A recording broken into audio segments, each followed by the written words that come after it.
Let's talk weight loss and 4 reasons why you aren't losing any body fat.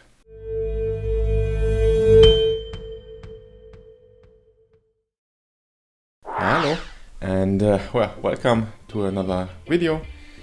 Today we are talking about weight loss, and I want to highlight 4 reasons why you aren't losing any more weight or any body fat, which would be ideal.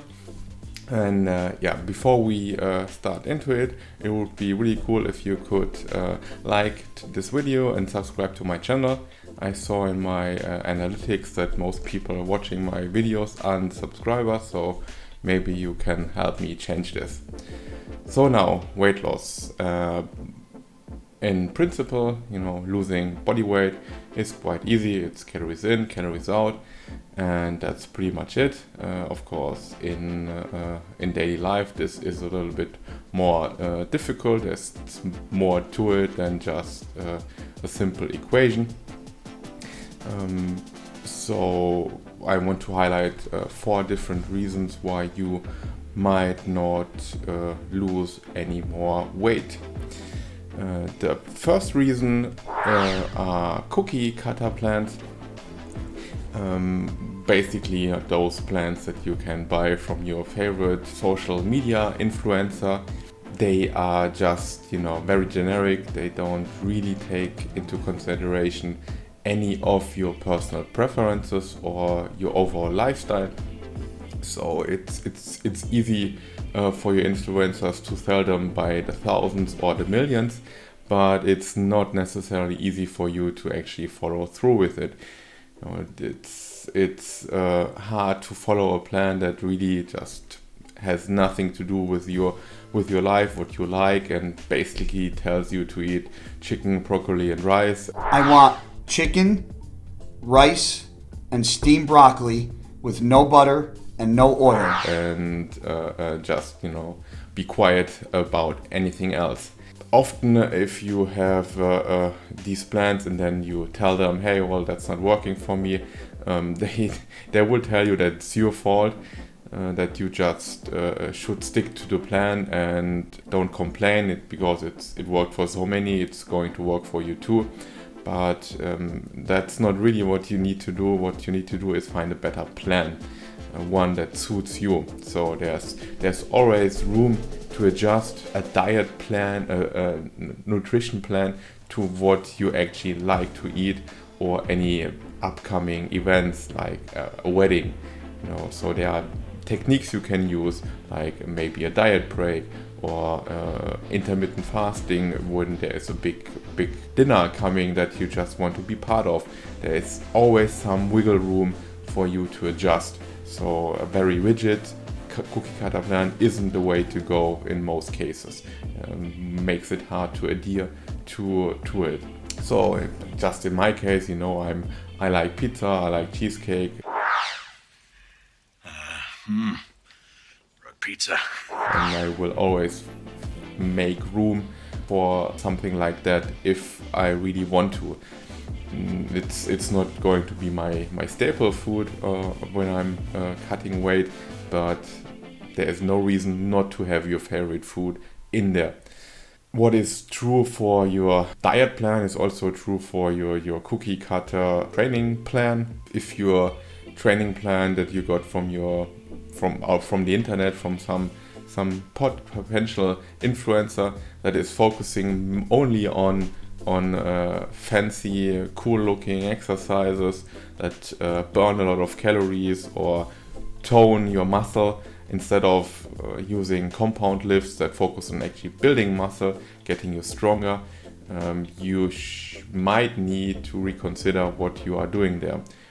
Of course, a training plan often is a bit more general and can work for many. Just be aware that many people just try to sell you something that looks cool instead of something that actually works well. So make sure that if you have a training plan, that it has some cardio in it and trains all the muscles, is pretty basic and has some means to it to add progressive overload to it. So next thing that makes it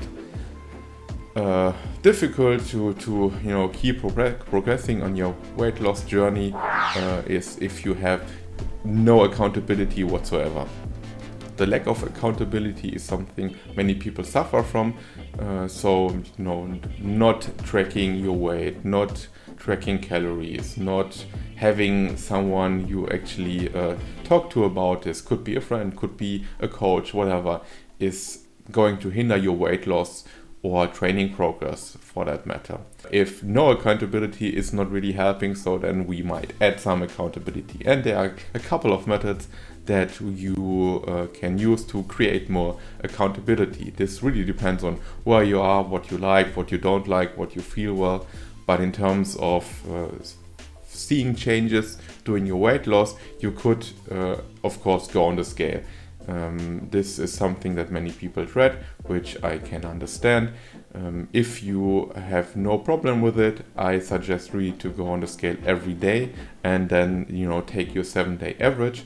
This kind of eliminates this few daily fluctuations, big ups or downs, and then you can see on a 7-day average what your weight is doing and probably see over the long run a downward trend, hopefully. Another thing you can do is take pictures.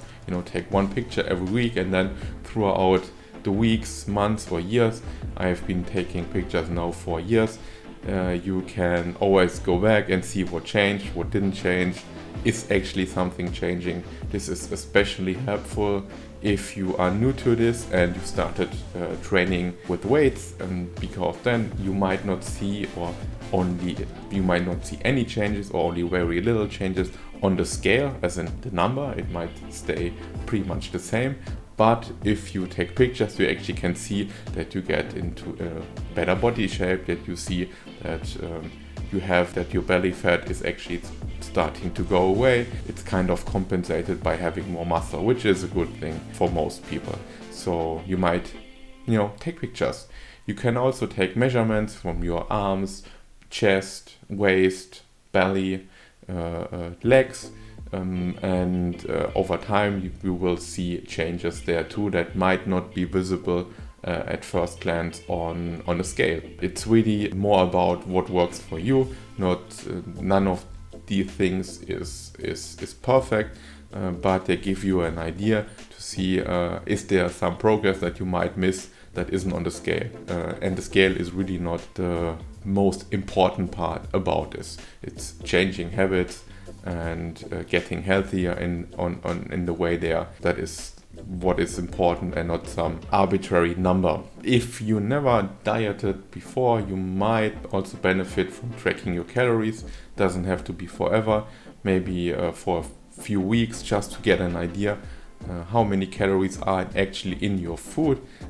Maybe then also cross-check how many macros are there. Just as a sort of primer for nutrition basics. This can be especially helpful if you think you are not making the progress that you would like to see in your deficit, and if you weigh things out, you might then see that you are actually not in that high of a deficit than anticipated, because you kind of eyeballed everything and underestimated or overestimated your deficit big time. This quickly happens because food, especially foods that contain fat, tend to have a lot more calories than you might see by just looking at it. So this is something you can do. A really big form of accountability is really adding the layer there with telling, maybe you have a best friend that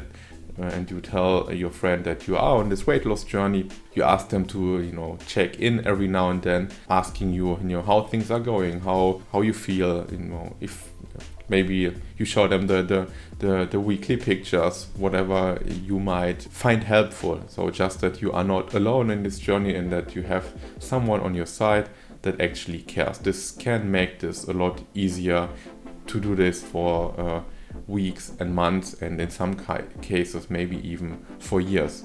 Of course, you can bring this to the next level and hire a good nutrition or diet coach, and there will obviously be make you accountable. They will give you hopefully many tips and tricks and a good plan to be in this weight loss journey.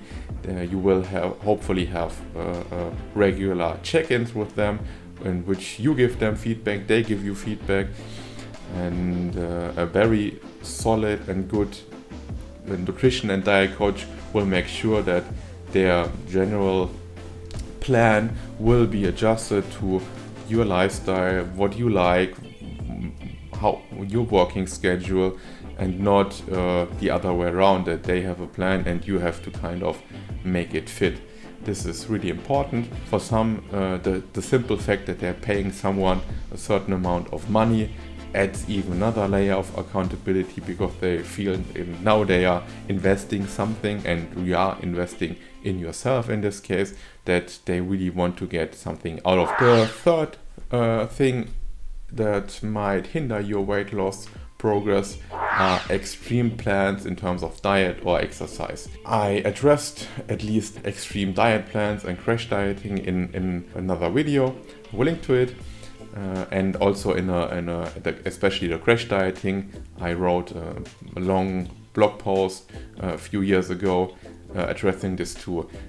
These plans are usually not even remotely sustainable. They focus on giving you big promises of quick weight loss, and they always tend to emphasize weight loss and never fat loss, and fat loss is most likely what you actually want. So if you have one of these very restrictive, usually in terms of calories, plans, chances are that you won't be able to adhere to this in the long run, saying weeks, months or years, simply because it's not sustainable and probably very unhealthy, depending on the plan you got there. The main reason for this is because you will get very hungry quickly and just go off script, and this could reinforce this negative loop that you think you are not good enough. Maybe even your coach will tell you that you aren't good enough. Fortunately, there are coaches like this out there, but it's not, in this case, it's not really your fault at all. It's just the plan is the problem, and you picked the wrong plan, the wrong person. So one way to negate this is find a solid plan that doesn't promise you any big weight loss goals in 4 weeks, but rather has this long-term view on this, and really helps you in over months, maybe years, to change your habits, adjust your goals, and just help you to actually get healthier. Create a plan with a moderate deficit in which you don't feel necessarily restricted by your food choices. So in my case, if pizza is my food choice and I want this every now and then, it should be part of it, and that's what you can do. Jordan Syed, he a while back made this video where he showed that the most important part about losing weight is the caloric deficit, and he had a Big Mac every day and still lost weight. So you can make this fit your lifestyle. That's all I want to say. Just don't do some fancy influencer diet coach meal plan because it seemed to work for them. You never know what is behind the scenes. Just because they tell you they did this doesn't mean that's actually how they're doing this. It's pretty similar with the training plans. If you have a training plan that goes along with your diet plan and it focuses mostly or only on cardio, then you are likely not in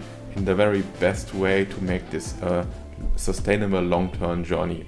There are plenty of studies out there that show you how important resistance training is for overall health, but also to build muscle, or when cutting down, to retain as much muscle mass as possible.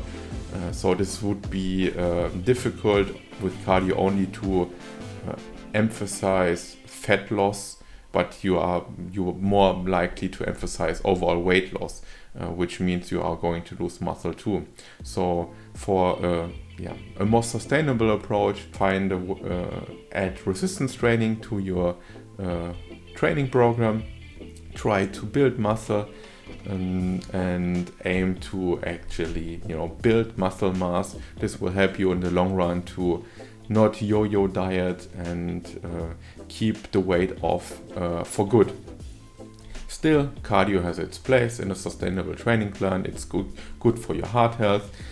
It's going to help you to create a bigger deficit if you need it, or maybe depending on how little calories you are already consuming, maybe helps you to increase the calories you eat, giving you more micronutrients in the long run and still have a deficit. So it's really, works both ways.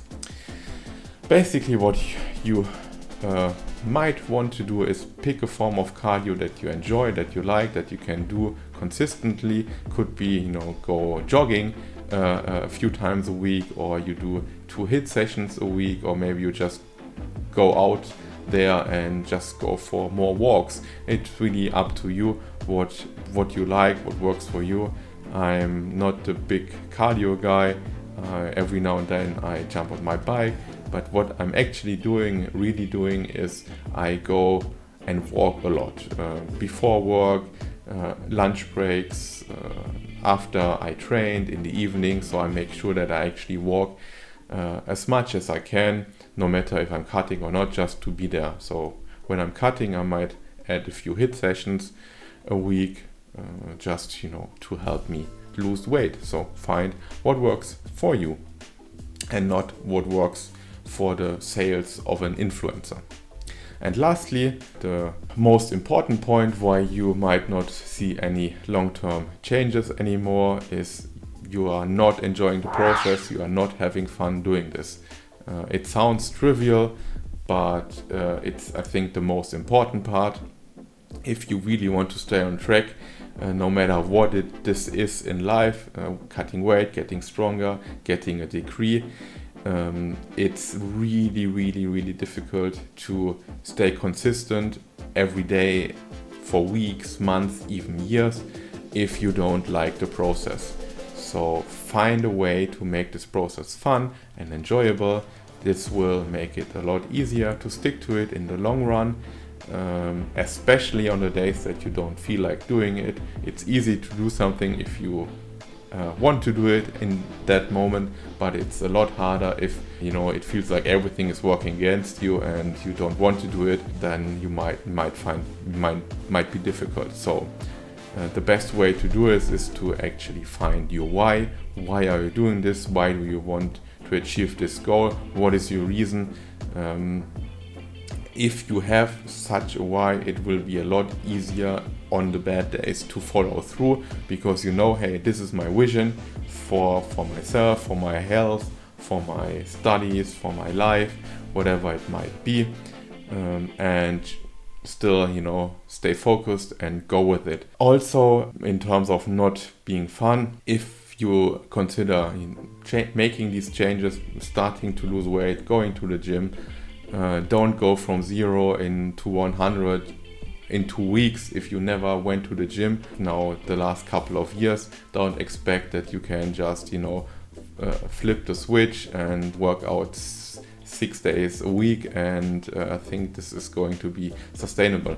Ease yourself into it. Really ask yourself, how often can I do this? How often do I want to do this? Maybe you think 3 times, that would be really cool, and then then that's the number. Go for that and make this a long-term goal. So yeah, find your why, have fun in the process, make it sustainable, and you will achieve a lot more than you ever thought doing your weight loss journey, doing your training life, or in life altogether. So these are the 4 reasons why you might not see any more progress in your weight loss or training. I hope this helped. It's a bit more general, but I think these big rocks really can make huge changes. If you like them, let me know in the comments which is your favorite. Maybe you have other big rocks that I didn't mention, so let me know them too. So yeah, that's it. Like and subscribe, and see you next time. Bye.